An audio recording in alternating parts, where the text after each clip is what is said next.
Shalom dan salam sejahtera bagi kita sekalian, sahabat delima yang dikasihi Tuhan Yesus Kristus.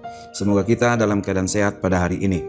Firman Tuhan untuk kita pada hari ini diambil dari kitab Yakobus pasal 2 ayat 17. Demikian dikatakan di sana. Demikian juga halnya dengan iman, jika iman itu tidak disertai perbuatan, maka iman itu pada hakikatnya adalah mati. Demikian firman Tuhan. Bapak Ibu, saudara-saudara yang dikasihi Tuhan Yesus Kristus, melihat ayat ini kita dapat merasakan seolah-olah ada inkonsistensi dalam keberagamaan kita sebagai Kristen. Kenapa? Beberapa kali orang sakit datang kepada Yesus dan mereka sembuh. Lalu Yesus berkata, "Imanmu yang menyelamatkan engkau." Seolah-olah dengan iman saja sudah akan memperoleh keselamatan. Tetapi kalau kita teliti lebih dalam lagi kata-kata Yesus itu, kalau kita perhatikan konteksnya, orang sakit beriman bahwa Yesus dapat menyembuhkan dia. Orang sakit itu dengan iman yang kuat datang kepada Yesus. Nah, dalam perbuatan datang itu, dalam sikap datang kepada Yesus, itulah perbuatan yang datang dari iman bahwa Yesus akan sanggup memberikan misalnya kesembuhan. Iman yang menyatakan Yesus sanggup, lalu iman itu mendorong dia untuk datang. Di sanalah kita lihat ada dua hal, yaitu iman dan perbuatan yang saling kait-mengait di dalam kehidupan kita. Jadi tidak bisa hanya dengan iman saja, tidak bisa juga dengan perbuatan. Dalam nas ini dikatakan, demikian juga halnya dengan iman, jika iman itu tidak disertai perbuatan, maka iman itu pada hakikatnya adalah mati.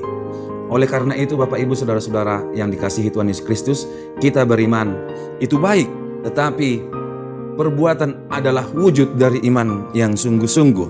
Itu dikatakan Rasul Yakobus dalam ayat 19 pasal 2 ini, engkau percaya bahwa hanya ada satu Allah, itu baik. Tetapi setan-setan pun juga percaya akan hal itu dan mereka gemetar. Setan pun percaya, tetapi setan-setan tidak pernah menunjukkan perbuatan percayanya kepada Tuhan seperti yang Tuhan harapkan. Untuk itulah Yakobus mengingatkan, iman harus ditunjukkan. Iman harus berbuah oleh perbuatan-perbuatan baik. Jangan seperti pohon ara yang dikutuk Tuhan karena memiliki daun yang lebat, tetapi tidak ada satu buah pun untuk dipetik pada saat Yesus merasa kelaparan. Karena itu Bapak Ibu Saudara-saudara, kita harus memiliki iman yang tangguh. Kita harus memiliki iman yang kuat. Sebab Yesus juga berfirman pada Matius pasal 5 ayat 20, maka aku berkata kepadamu, jika hidup keagamaanmu tidak lebih benar daripada hidup keagamaan ahli-ahli Taurat dan orang-orang Farisi, sesungguhnya kamu tidak akan masuk ke dalam kerajaan sorga.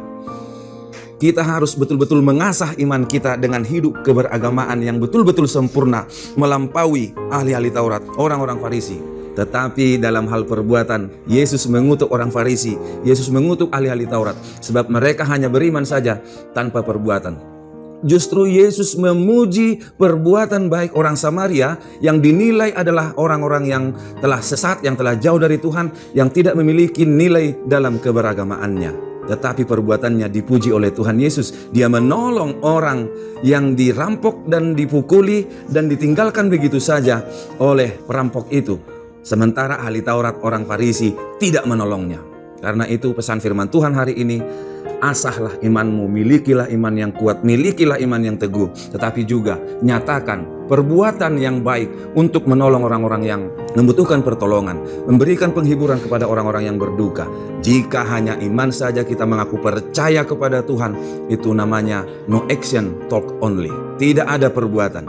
Maka Bapak Ibu Saudara-saudara, tetaplah kita hidup dalam iman yang benar, tetapi juga tunjukkan perbuatan yang benar, perbuatan yang baik di dalam kehidupan sehari-hari, di dalam persekutuan kita, di tengah-tengah keluarga, di tengah-tengah masyarakat.